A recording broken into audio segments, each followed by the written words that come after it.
was the president, I will remove the subsidy, definitely, because one, it's illegal, like I told you. Number two, it has outlived its usefulness because people are taking advantage of it to disadvantage of even the people that it was introduced, to serve. Okay. So this is why you must remove it, but quickly. Do two things: fight corruption. Okay. Introduce targeted interventions by where I will identify people that need that help, and it gets to them directly. Either by way of food stamps or by way of some businesses, in some kind of intervention that government can give. Like the $800 million US. Are you looking at such? No, not cash. To the vulnerable Nigerians? Not cash per se. Like I said, instead of giving 5,000 naira or something, give food stamps. Okay. Food is number one. Everybody needs food, isn't it? So give food stamps to the weak, so that they cannot use it to buy something else, and then again it will add to inflation, because we are trying to fight inflation, isn't it? You can also look at the transportation, where you know that the transportation system is weak in terms of the infrastructure that's required and then the facilities. Then government can intervene by helping those who are in that business to make acquisition of vehicles and also bringing alternative source of running the vehicles like gas, CNG, which we are trying to do now. So all those things are possible. So that's what you do. But to leave subsidy in this kind of environment where everybody was a thief, because if you look at them, the government officials, all of them have become thieves. There are very few that were not stealing. Everybody was stealing. Stealing was the order of the day. You go to any ministry, any agency of government, the first thing from the man at the gate to the man at the top, you read their body language. Someone will even tell you, what is how much am I getting in this? What's the need for me? What is the need for me? That has become the balance. So the fact of the matter is that we lost this government, this country, in terms of how it was supposed to operate. We lost it under Buhari. So we need to now get our country back. If you are the leader, you must keep tabs on them to know what they are doing at every point in time until the system matures and be able to check, excesses. But now our system is not yet checking excesses yet. That's why it will take a president to come and say, I'm sacking this, I'm sacking that. It doesn't have to be so. It is the system that will sack people. It's not the individual. Oh, okay. No. The system sacks you because there are checks and balances. The moment you veered off what you're supposed to do, the red flag will be, you will see the police, will be at your doors, they are checking, they are investigating. Look at what is happening in other countries. It's not Mr. President that sacks people now.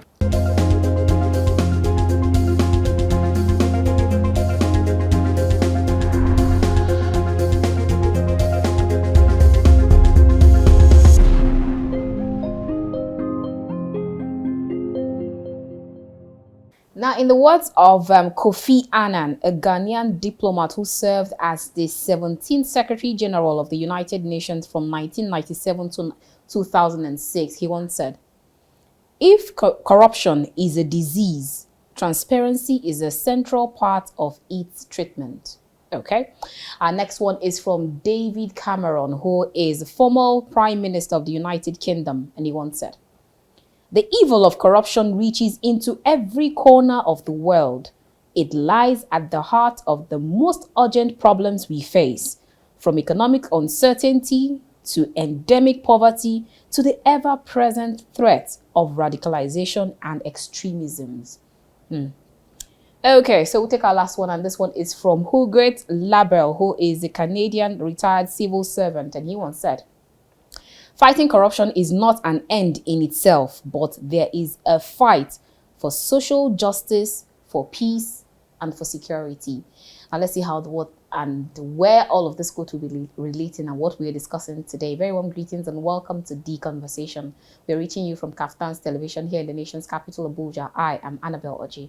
Now today we will be chatting with Engineer Yusuf Yabagi Sani, who is the national chairman and the presidential candidate of Action Democratic Party, ADP, as we'll be talking about quite a number of things, Nigerian democracy, 30 years after.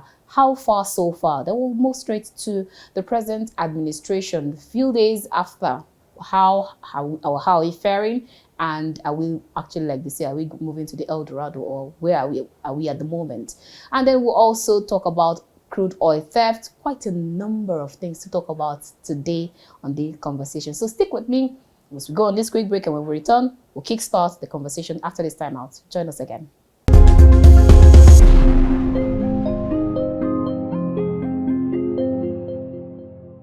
Welcome back. If you just joined us, this is The Conversation. We are reaching you from KAFTAN Television here in the nation's capital, Abuja. And we'll go straight to our conversation for today. And our guest on the show today is Engineer Yusuf Yabagi Sani. He is the national chairman and presidential candidate of ADP, that's Action Democratic Party. It is great to have you on the show again, sir. Thank you very much. How have you been since after the elections? Well, it's been very interesting in the sense that democracy is moving on, and which is what we want.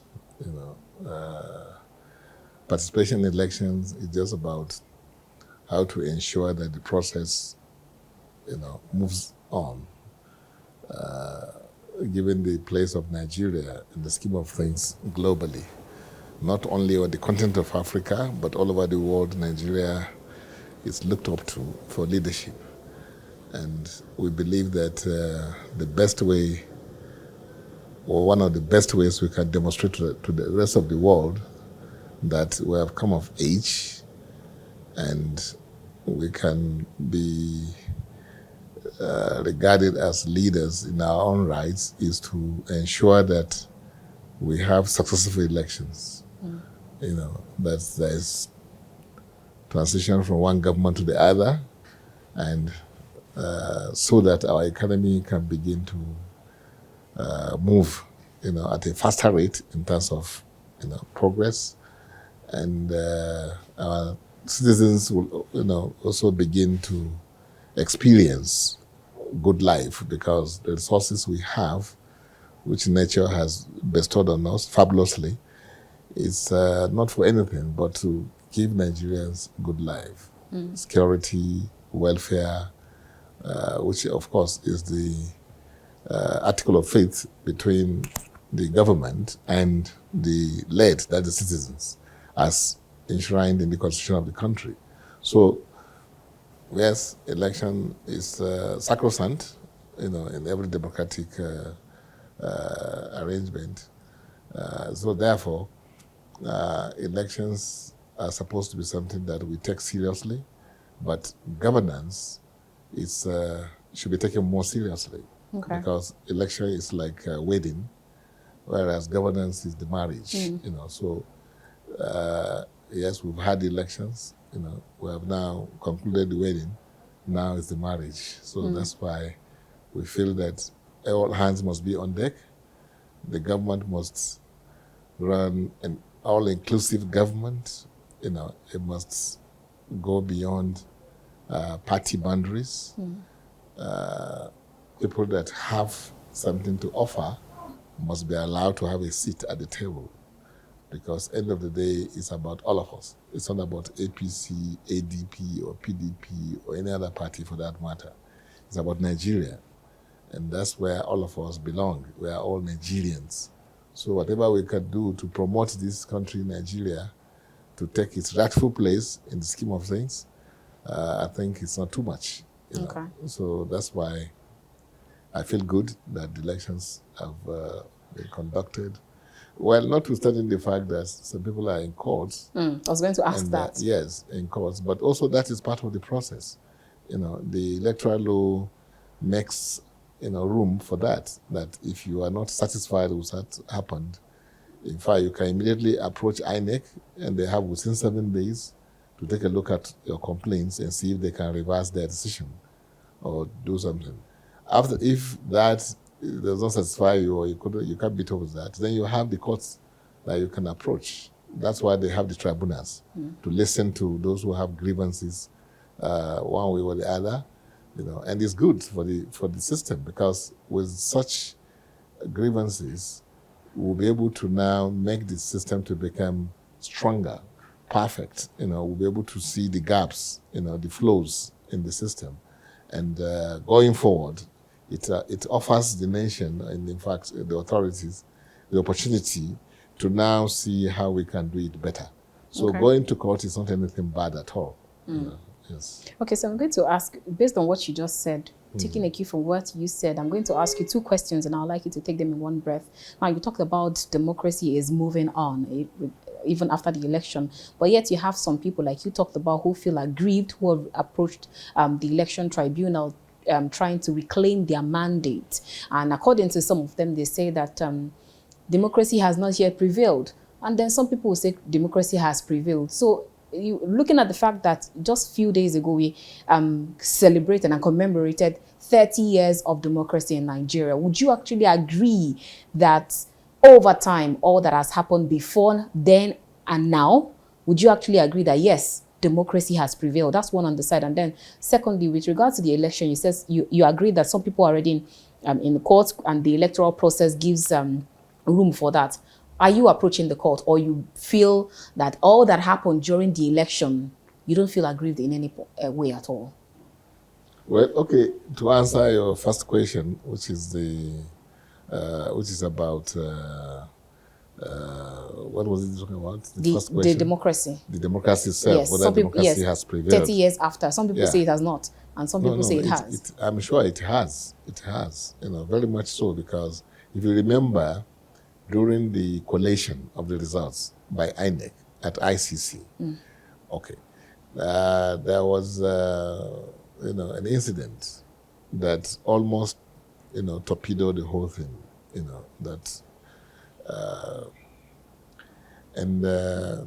so as IPAC, we stood up. I stood up and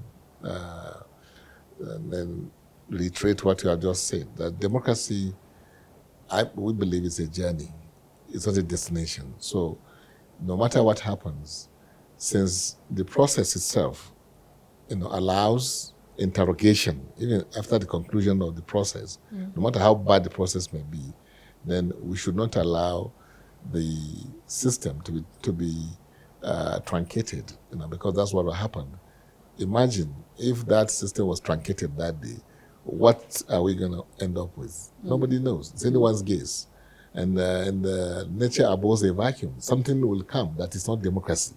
And who knows where it will take us to. So that's why we had to stand our ground that this process must be concluded to its logical conclusion, so that those who are aggrieved can again take advantage of the provisions of democracy, of the process, to now go to court, to now be given a fair hearing and justice to be done. So the jury is still out on this. But it's part of the process. It's not anything outside the process. Okay. So we are still within the democratic, boundaries, of multi-party system that we have, in this country. So democracy definitely prevailed. That's why we are here today. That's why you have government going on. Asuwaju government has been sworn in. He's appointing his ministers. His aides. Very soon he will appoint his ministers. The National Assembly has been inaugurated. So everything that's supposed to happen under democracy is happening. So it has prevailed. Nothing is affected. Okay. Even the court processes, like I said, is also part of democracy. It's not something outside the confines of democracy, as per the law. So we are practicing democracy. Nothing untoward has happened yet. Okay. Yes. So I believe it's okay. What is happening, to the extent that we are still within the boundaries of democracy itself. Okay. Yes. So how about for you? Are you okay with all the process, from the electioneering process down to the outcome, or are you pressing charges?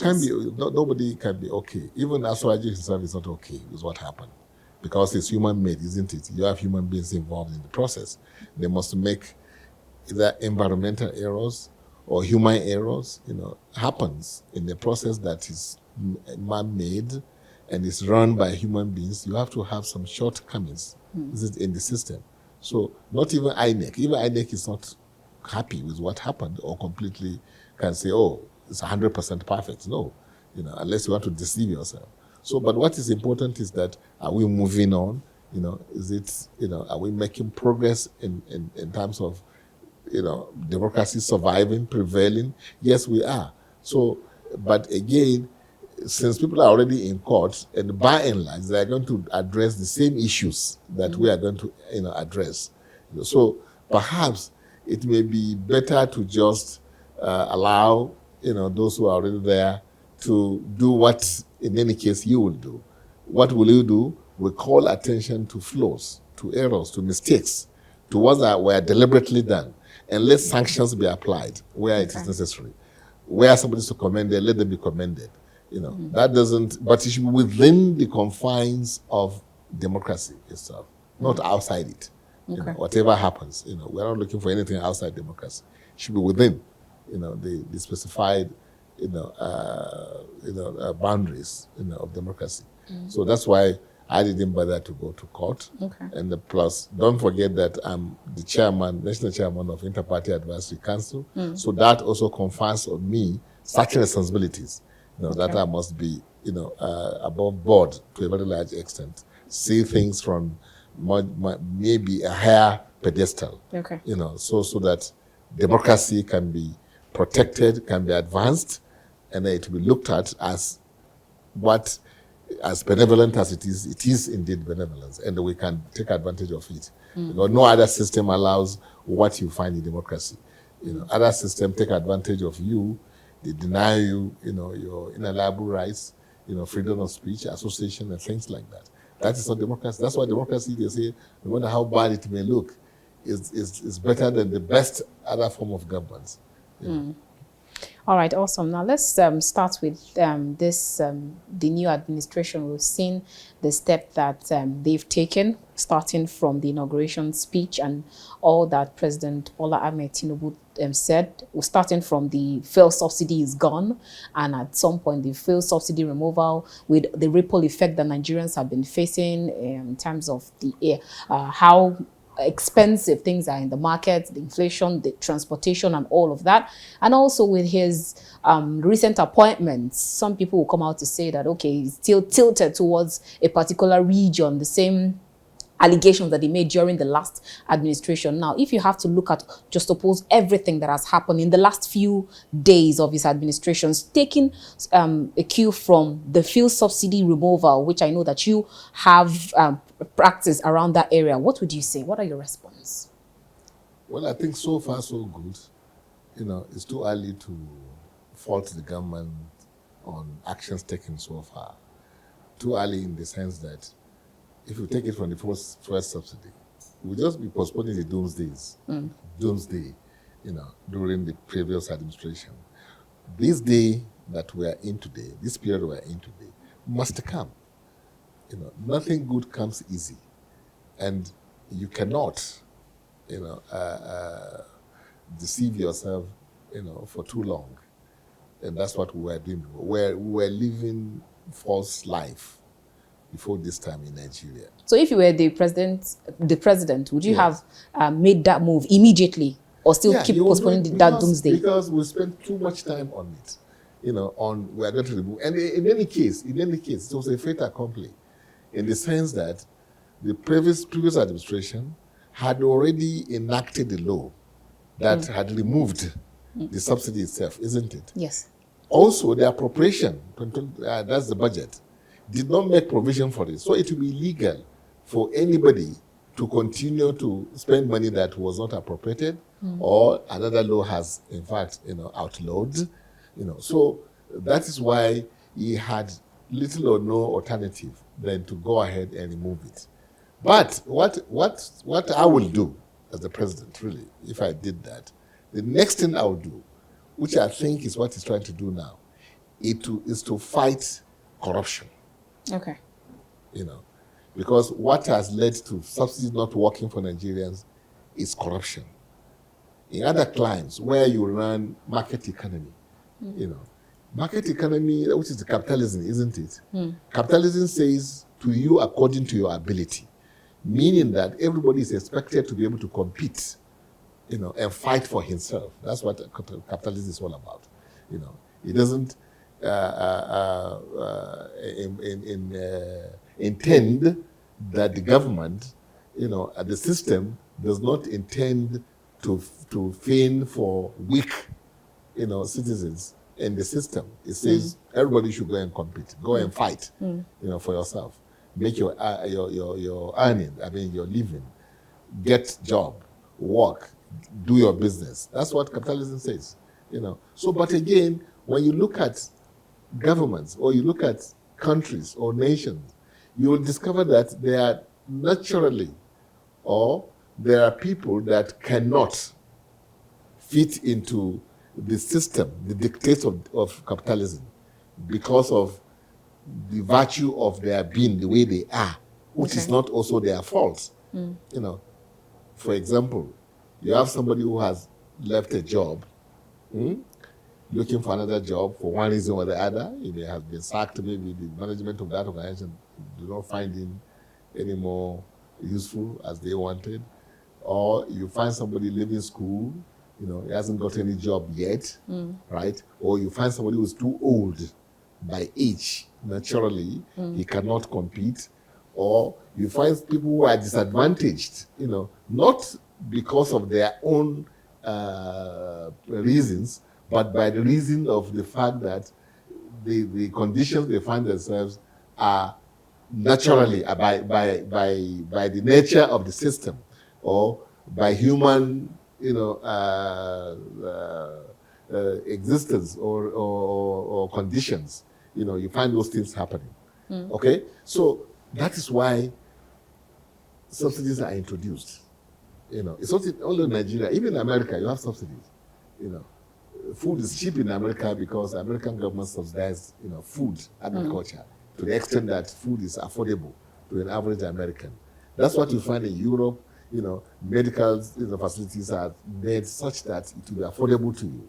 Government spends so much, in giving subsidies. So subsidy is something that is normal in market economy, like the one we are running here. But what is not normal is the level of corruption that we find in our own system. That is what led us to now see that subsidy as something that is bad. It's not bad. It's required in every economy which is run on market, basis.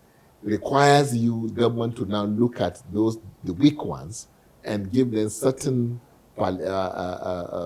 dampers, for them to be able to cushion the effect of the harsh, effect of the capitalist system which you are running, which is what was happening in this country. That's why I say, if I was the president, I will remove the subsidy, definitely, because one, is illegal, like I told you.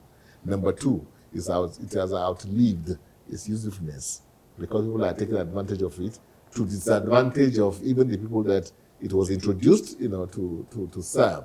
So this is why you must remove it, but quickly. Do two things: fight corruption.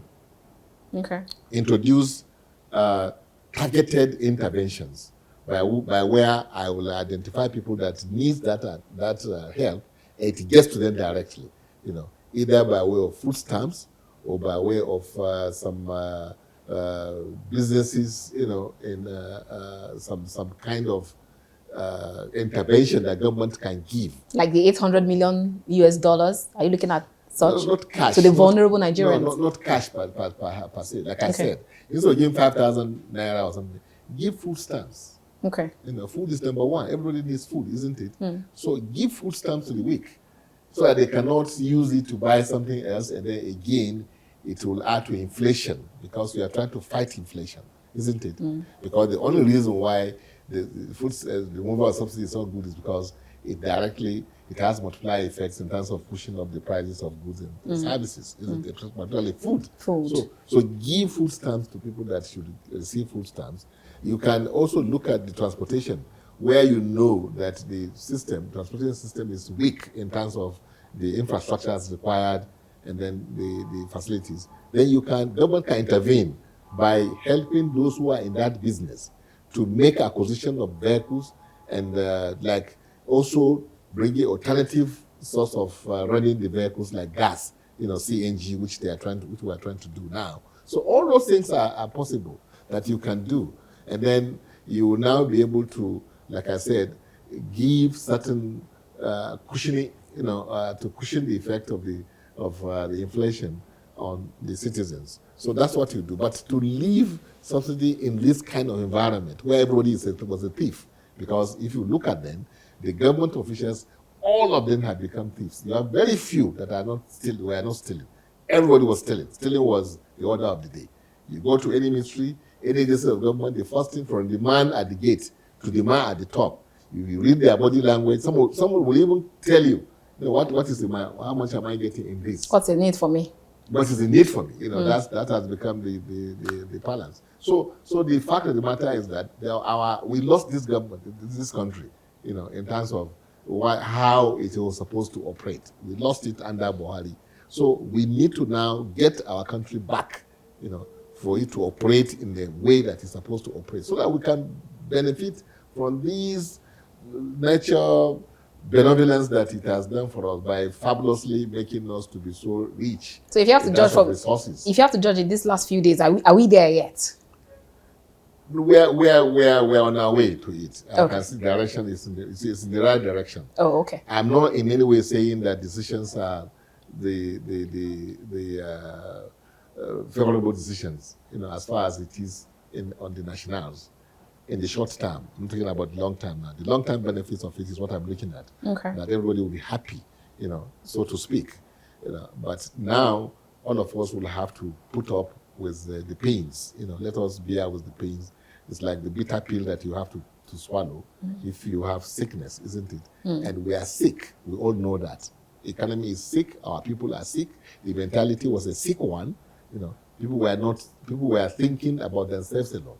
Even those that were employed to help you and me, they were only bothered about themselves, stealing the money as if it's not people's money. So, which means that's a sick system, So that's why we need to cure ourselves, and the cure cannot be anything that you like in the beginning, But end of the day, I'm sure everybody will be happy. All right, so we're due for a break, but before we go on that break, because you talked about curing the sickness, and then we've seen how much the president started, where he stated during his inauguration that he was going to do a thorough house cleaning in terms of monetary policy. Now we've seen how much he has hit the ground running. Let me use this word, that we're hitting the ground running in terms of the suspension and investigation of starting from the CBN governor, and then now you have the EFCC chairman, and then some people will ask, who knows who's next? So do you actually see that as a way of curing that sickness that you just talked about? Yes, it's a way of curing, because the people they were living in false kind of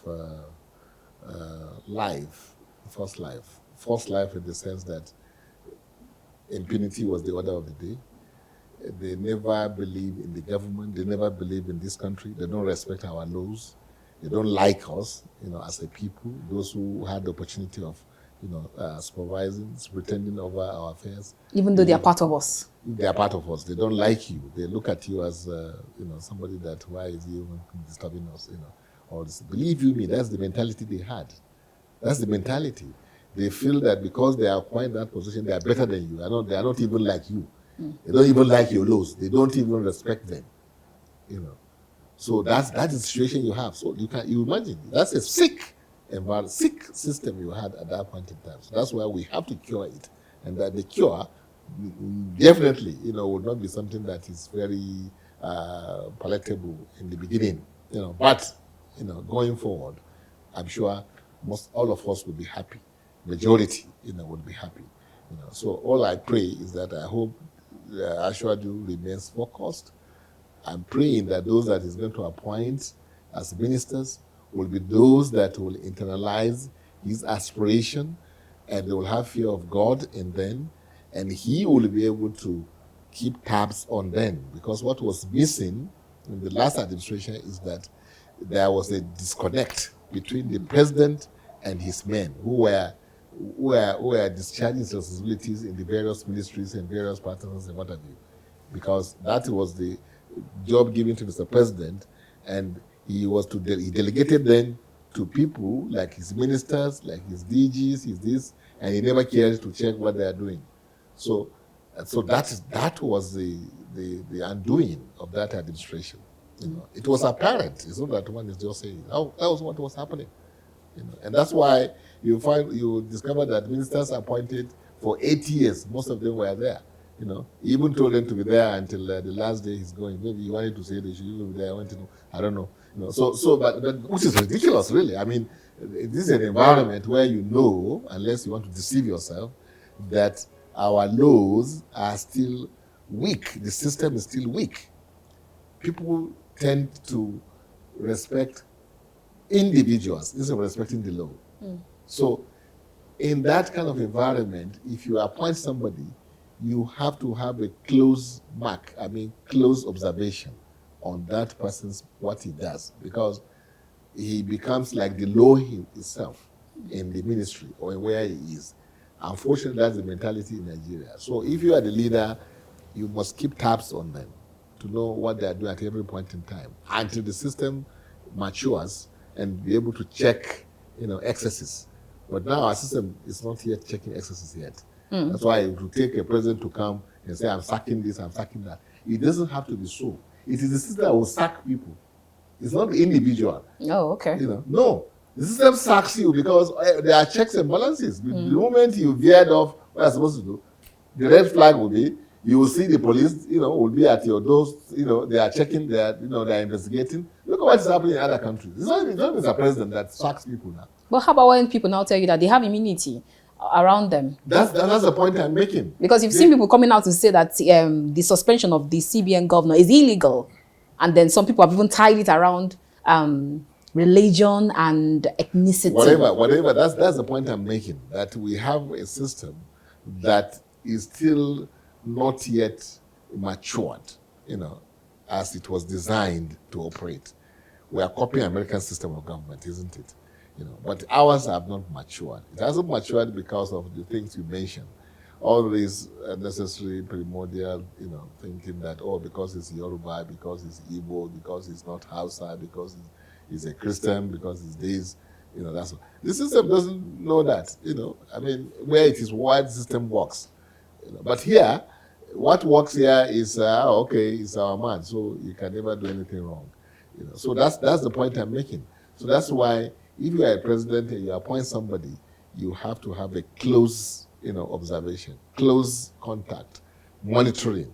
They must give you feedbacks. There must be KPIs that you check every month. What have you done? What have you not done? Why was this not done? Why was this done? Those questions were not asked. And that's why you find people, somebody staying in one place forever. That he took it to advantage it becomes something that he has taken for granted.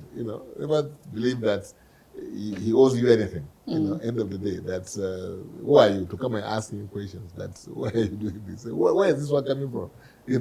Doesn't know that I'm here. I've been here over time. Yes, over time, and it's like my birthright or something like that.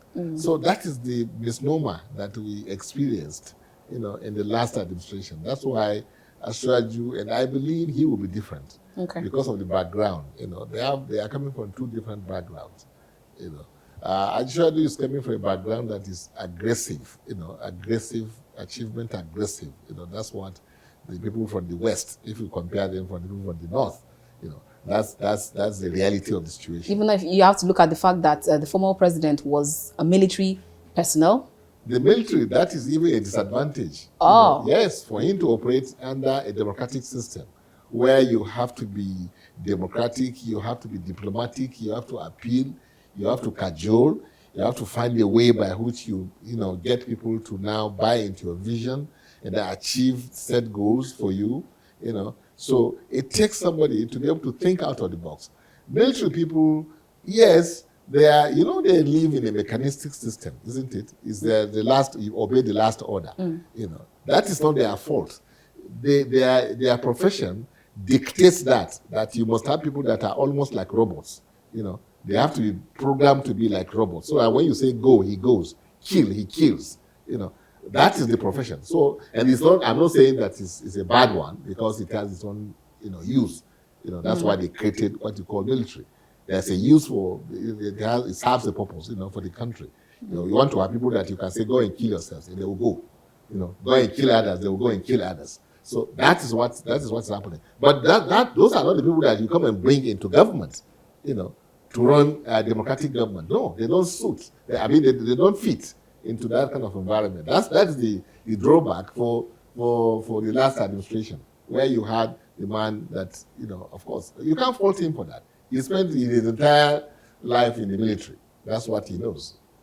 So, but this one cannot afford to fail, you know, at all. He can't afford to fail. He cannot even fail. You know, why? Why should he fail? When he has lived his life, all his life as a Democrat, you know, in politics, in what have you, in business. So what else he doesn't know? So even though, like you said, that we're trying to copy from the US, but then they would tell you that you should build stronger institutions instead of stronger men. But it reverses the case around here. But then you already know that definitely you'd have Judas. In every 12, there will always be a Judas and saboteurs. How do you pick out the bad eggs from the basket then? No. Even in America, where you say build stronger institutions, you know, I mean, in all the institutions you are talking about, normally it is individuals personified, you know, such institutions you are talking about. Okay? You know,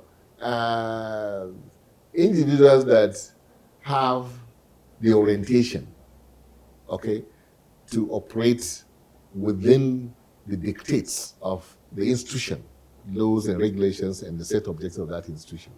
Yeah. So the point I'm trying to make is that, yes, you need to build strong institutions.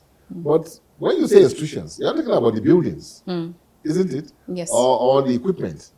You are still talking about human beings, isn't it? Yes. People. So it depends. It's about the orientation. That's the point I'm making. Okay. I'm saying that the orientation of Bola Tinubu is different from the orientation of Buhari, isn't it? So Buhari cannot, you know, be applied to build those kind of institutions you are talking about for a democratic government.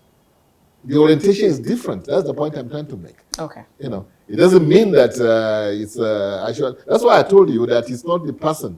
It's not the president that sacks people that it's happening in our clime here. It's institutions. Yes. But that institutions, there are also people that are in those institutions, not the buildings, not whatever you find there. No. All right, then let's go on a quick break. And when we return, we'll continue or conclude this conversation with Engineer Yabagi Sani. I will see you after this time out. Join us again.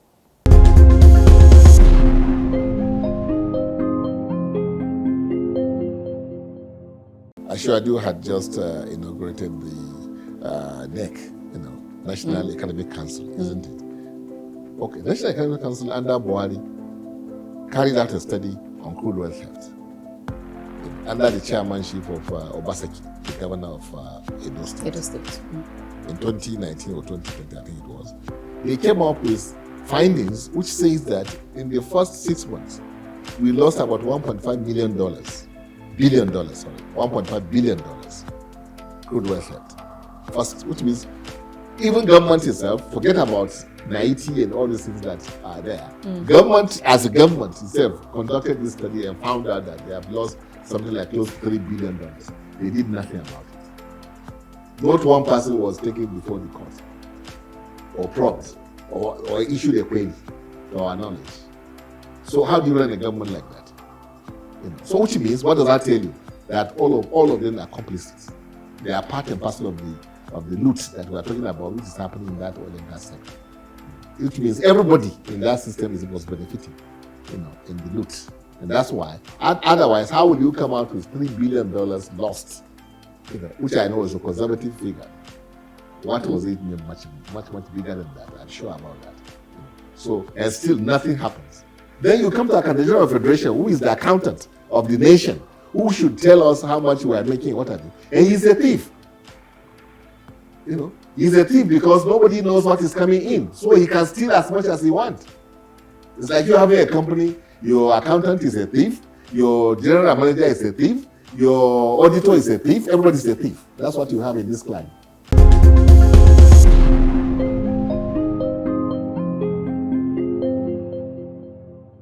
Welcome back. If you just joined us, this is The Conversation. We are reaching you from KAFTAN's television studio here in the nation's capital, Abuja. If you just joined us, you've actually missed out on a whole lot, but then you can still join in the conversation. As our guest on the show today is Engineer Yabagi Sani. He is National Chairman and Presidential Candidate of Action Democratic Party, that's ADP. All right, before we went on that break, you've actually break down a lot of things into bits and pieces. But then let's leave the current administration and let's talk about fighting of corruption, which we talked about earlier, and then curbing the menacing crude oil theft and pipeline vandalism, which we know that you have been a major proponent even upon before now. Most of the conversations that we've had, you've always harped on how we can fight that menace. Now, following the story of the alleged loss of over $2.4 billion in revenue from illegal sale of 48 million barrels of crude oil export in 2015. We recall that there was a committee that was set up, the ad hoc committee that was set up to investigate that, and then to look into the remittance of its funds from 2014, and also to investigate the whistleblowers' revelation and recoveries. In all that has happened since then up until now, would you say that we are anywhere there's any progress at all? Well, to the extent that we now have a new government, to the extent that this government has no choice but to fight those, vices that we have in our system, to the extent that this government cannot afford to lie to itself, because the former government was lying to themselves. They were lying. They knew that they were lying to themselves, thinking that they were lying to Nigerians, that our crude oil was not stolen, that stolen crude oil were not in facilities in China, America, and what have you, to the extent that I got to know that China killed 2 of their top officials who colluded with Nigerians to sell the crude oil that was stolen from Nigeria and kept in their facilities when their government was talking to this government so that they can know how to now bring it back, officially into the government coffers. So somebody to come out and then go and hire a lawyer to now go and be telling people that the Nigerians are lying or the whistleblower was lying. I mean, you just laugh that these people are lying to themselves, because a lie cannot last. It will soon be out. Everybody will see it for what it is. So the point I'm making is that crude oil theft, and why do I always harp on the issue of crude oil theft? This country, whether we like to believe, our economy, whether you want to believe it or not, is, for now, situated in the fate and fortunes of oil and gas,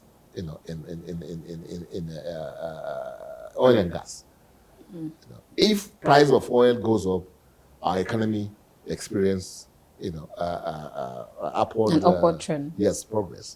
If it goes down, it affects us. Our revenue will be affected. Directly, not indirectly, because this economy relies on almost 90% of the foreign exchange that we get on oil and gas. And when you look at even the domestic economy, it has so much backward and forward linkages with oil and gas sector, to the extent that if oil and gas sector is not performing, all other sectors of the economy will not perform. It's so designed. That's what we. So any government that really is serious about running the affairs of this country in a way that will serve the people of the country and the economy will appreciate, in terms of its growth, will not joke with the oil and gas sector. You won't use kid gloves, to fight anybody who wants to steal from that place.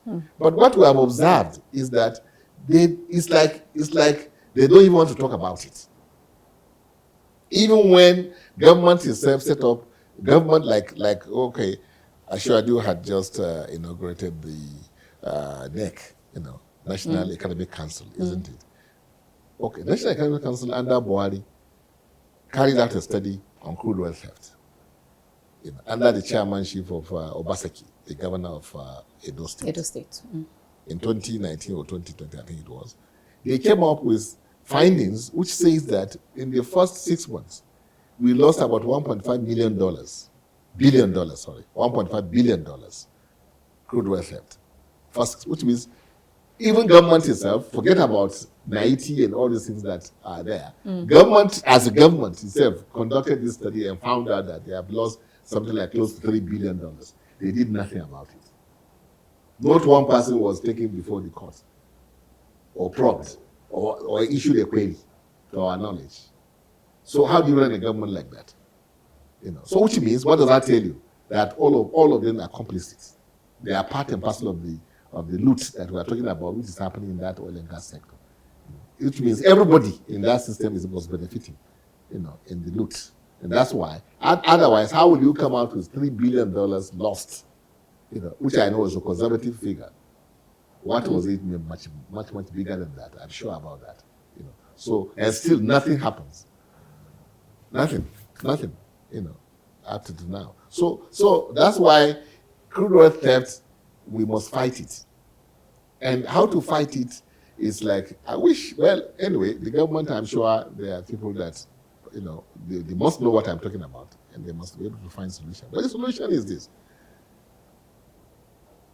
What you cannot measure, there's no way you can control it or monitor it. You have to be able to measure and know something, isn't it? Before you can now say, okay, I'm controlling the loss or the whatever it is. So today, to measure, you need to have the metering infrastructure as it obtains in other countries. Here in our own system, our own client, we don't have reliable metering infrastructure in the oil and gas sector.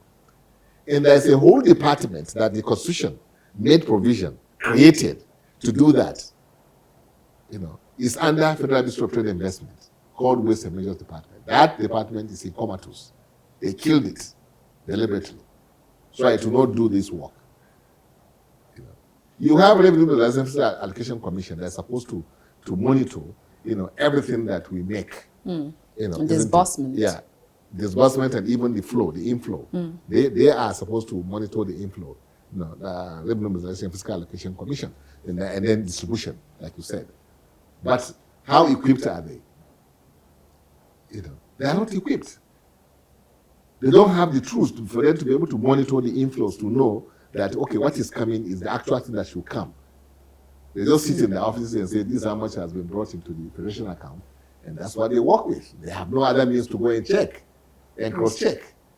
And there's a saying that, yes, believe, but verify, isn't it? So they don't have a way of verification or verifying anything. Then you come to a General Federation, who is the accountant of the nation, who should tell us how much we are making, what have you. And he's a thief. He's a thief because nobody knows what is coming in. So he can steal as much as he wants. It's like you having a company, your accountant is a thief, your general manager is a thief, your auditor is a thief, everybody is a thief. That's what you have in this client. So that's why the system is not working. So if you want the system to work, it's an international industry. It's not oil and gas sector. It's not a Nigerian, environment or industry. It's international. It has international best practice. I have done a lot of study on the oil and gas sector, from NAITI to Federal Ministry of Finance to Federal Ministry of Trade and Investment. I have introduced measures that will curb the oil theft. They will not work with it. They will just pay me my consultancy, and they will not work with what we are giving to them. And you have nobody to talk to. For instance, you must have a policy as to where you measure your production, isn't it? In Nigeria, we don't have all these producers and what have you. They just measure whatever they want to measure, and then tell the government this is where this one is taking its quantity from this place, quantity from this place. So it cannot be more fraudulent than that. It's so fraudulent what is happening in that oil and gas sector. And that's why the economy is suffering. Because the revenue that will accrue to the government doesn't come. There's no way it will come when you don't have a way of knowing what you are producing or what you are exporting. How do you get the revenue back? That's even consuming. Even what we are consuming. Everywhere? Even what we are consuming. Even what you are consuming. You build the refineries to process. They kill the refineries so that what you want to process here, they will now go and sell it on your behalf and commission, and they go and buy refined products for you and earn another commission. So you burn your candles from the two ends. And you say you are paying subsidy. So what is happening, what we are losing in the upstream is much, much more than what we are even talking about in the downstream. That's why I say it's not subsidy that is the matter. The issue is corruption. And you can't fight corruption by chasing individuals. No. You must put the systems that will give you information on what is happening. Go to Saudi Arabia. from the wellheads, what come, every drop is accounted for. Every drop is accounted for. That's why crude oil theft, if it's happening there, it's not at the scale, it's happening here. You know? And our own is that even how we sell our crude oil is fraudulent. We use a system called FOB, free on board. When you bring your vessel and we pump it there, where you take it to, it's no one's responsibility. You can take it anywhere you want to take it. But does that really matter? It does matter. Okay. It does matter. Like Saudi Arabia, I talked about. They don't give you to your vessel. No, you know they are only CIF, cost, insurance, and freight. Okay. Meaning that the cost of the crude itself or gas is paid to Saudi Arabian government, isn't it? Insurance is taken in Saudi Arabia, so that their insurance companies will even experience boost in their businesses, isn't it? But that's not the reason why they are saying you should take insurance there. Okay.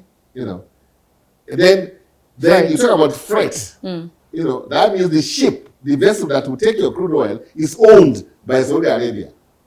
So they know wherever you are taking it to. So they are monitoring everything. So issue of crude oil theft cannot take place there, and as it's taking place here. Because up to the point where you are going to drop the crude oil, it belongs to Saudi Arabian government. So you can't take anything outside the high sea and say, no, it's my crude. No, it can't be yours. Oh. So these are systems that you're supposed to put in place, and we can do it. The people working in NMPs will tell you no. Because there was a time I was conducting a study for 90, I had to ask them. I said, why are we not doing CIF? They say they are afraid. People will, if it's Nigerian crude, it can be, how do you say it? They can take it because Nigeria is owing some people. So they can just arrest it, and then, you know, Nigeria will lose that money. Are we so indebted that we can't even, you know, that all our crude oil, all the vessels will be arrested because Nigeria is owing who? That's the excuse they gave me. That they are afraid. If it's Nigerian property, somebody can intercept it and then take it away. Because we have judgments, you know, all over the place. Are we so bad? So are we so fraudulent as a nation that we now? It's the traders that now have more credibility than us. A trader can come here and buy his own thing and nobody will intercept it. But a nation like Nigeria cannot fly freely. You can't sail freely with your vessel on international waters. It will be intercepted by somebody you are owing. Can you imagine that stupid reason? Yeah? So how to solve this problem is there if they allow us to do it. It is quite sad. We just hope that this administration would actually look into it. Now let's leave crude oil and oil and gas sector, and then discuss on the new National Assembly, the 10th National Assembly, the very colorful National Assembly. So what are your thoughts in that regard, even as we begin to round up, looking at the fact that are you seeing this National Assembly as one that enjoyed the kind of relationship that the executives enjoyed during the 9th Assembly? There was, you know, we always see this frequent handshake between the executive and the legislature during the 9th Assembly. So are you seeing that kind of thing happening in the 10th Assembly, despite the fact that it cut across different political parties? Or are you seeing it as it's going to be like the very dramatic 8th Assembly? Well, I don't know, but you see, the only saving grace here, is that the person you have as the president of the country, like I said before, he has no reasons to fail. You know, he cannot afford to fail, right? Otherwise, care is not taken. This National Assembly you are going to have will become an echo chamber. You know, whatever executive says, that's what they will echo back to. You know. Because they facilitated everybody that became whatever they are. Even though the new Senate president said it's not going to be rubber stamp, that's the word he used. Of course, what will he tell you? You know, what will he tell you? But how does he look straight into the eyes of Ashaju and say, no, I'm not going to do this? He may be impeached the following day. Because they put him there in any case. Well, the saving grace is this, you see, we are maturing as democracy. We are maturing. Look at even the votes. It was 46 and then 63, isn't it? Yeah. So you can see that there is a groundswell of people that very likely will resist. The National Assembly becoming an echo chamber. Plus the fact that Asuwaju himself would like to promote democracy. Because it's a product of democracy. So in all of this, now you're very optimistic about these administrations. Yeah, I'm optimistic on these assumptions. I'm basing it on this, what I've told you, what happened during the election, especially in the Senate, what happened there, and the fact that Asuwaju himself is a product of democracy who would like democracy to survive. And the only way democracy survive is, and he says, he was going to govern by rule of law. Rule of law means that there will be separation of power, between the executive, legislative, and judiciary. That's the rule of law. That's what it means by rule of law, isn't it? So if he's going to observe that, as he said in the inauguration, then you can expect to have a National Assembly that will operate and function, to its expectation. What is written, meaning that they can be harmoniously independent. Okay. In serving the people of this country. But there is that the tendency to become an echo chamber is there. Okay. It's there.